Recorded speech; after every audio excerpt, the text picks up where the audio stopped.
Ribbit. That's what frogs say, as confirmed here by Koji's banner. Today on YesterYear's Mac Games, we're looking at 1995's Koji the Frog, a snazzy arcade title for classic macOS. This is one of those games that will happily work on almost any colour Mac, System 6 to macOS 9. A fair number of people have played, enjoyed, and conversed about it, so I wouldn't call it a hidden gem per se, but as with so many other Macintosh Shareware titles, it certainly deserves a higher profile than it has. Koji the Frog was developed by Slimy Frog Software, with Marco Carrot at the helm. Its initial 1.0 release in '95 differs in a number of ways from version 2, so I'll quickly whiz through the ones I notice now. The car and snake are a fair bit faster, it has a number of visual oddities that were ironed out, and rather than tiled backgrounds, has clouds and some decorative objects dotted around the play area. According to the About screen, those that registered the first version made the update possible, which I guess means it generated enough money to warrant improvements. So my gratitude goes out to those that supported Shareware back in the day. Slimy Frog made one other game called Antibody, which we may have a look at further down the line, as well as a handful of other apps and extensions, before eventually winding down in 1999. Sort of. I went snooping around in a pre-existing review of the game from Kevin vs Calvin to find that Marco had left a message in the comments about a Windows port that he had made for his kids in 2007-ish. I managed to dig a download of this off the Wayback Machine and can confirm that it works on Windows 10, so that's cool. Link in the description. Now then, how to play. Koji can either shuffle slowly left to right, or hop in large sweeping crescents to avoid hazards, and reach the assorted bugs flying around. These guys are lunch, and Koji is famished, polishing off wave after wave of the critters, as well as a sky of stars every 5 levels, and the occasional mallard. Which is curious. Does this mean we're dealing with a duck-sized frog, or a frog-sized duck? The end of the tongue needs to make contact with the dinner, so no morsels if anything flies across the middle. Jumping then is the only way to gobble things near the top of the screen, although it's not always necessary, as the bugs all move around randomly and will happily pelt towards Koji and their impending doom.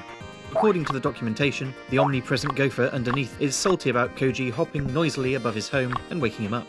Having experienced above neighbours stomping around like they're in a military march, I can sympathise with the gopher to an extent, but there's no attempt on its part to have a word with Koji and work something out. It's straight to option C. Explosives. I'd say watch out for this inappropriate response, but to be totally honest, it takes the gopher so long to actually prime the payload that it's of no threat whatsoever. The same cannot be said for the Thunderbolt, which flies in quickly and at random, reducing Koji to a pile of bones. The speed of this in later levels is so high that the player is pretty much powerless to do anything about it if Koji is in the way. Easier to dodge is the snake, which eats Koji after a short altercation, and the car, which hurtles along and reduces the frog to a pancake if contact is made.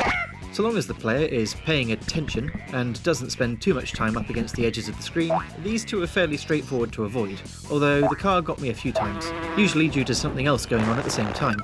The final way to lose a life is to swallow a wasp at the wrong time. I'm not implying that there's a right time to do that, but in the context of the game, the two wasps will occasionally change colour and don a mean-looking expression. They're best left alone until they've calmed down and gone back to normal, although it is possible to shoot the angry wasps out of the sky with a water drop. Koji has 1 per level, although consuming the live duck gifts a second. Said drop travels right up to the top of the screen and sends anything it hits into a nosedive. There are, however, no points for hitting anything unless it's scoffed on the way down. I'm not sure regular frogs can actually do this, but what other offensive capabilities are frogs outfitted with?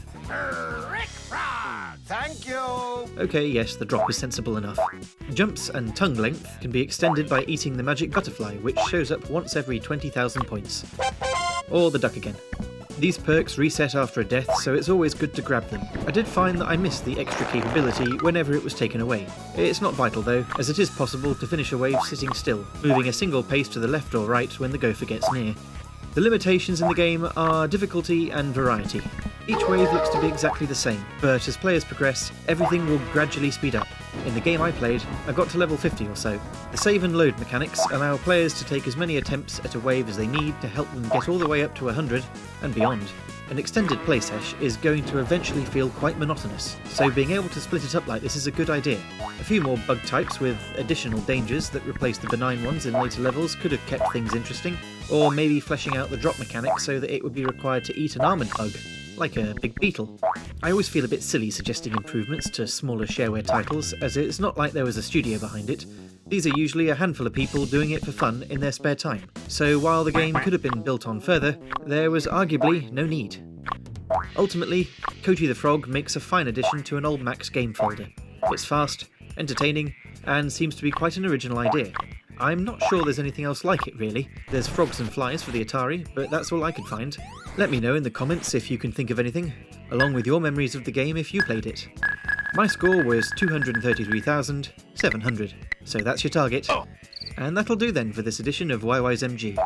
For more content on old Mac titles, check out the rest of my channel. I've been at this for a while now, so there's a fair amount to browse through. Otherwise, thanks for watching, and see you next time.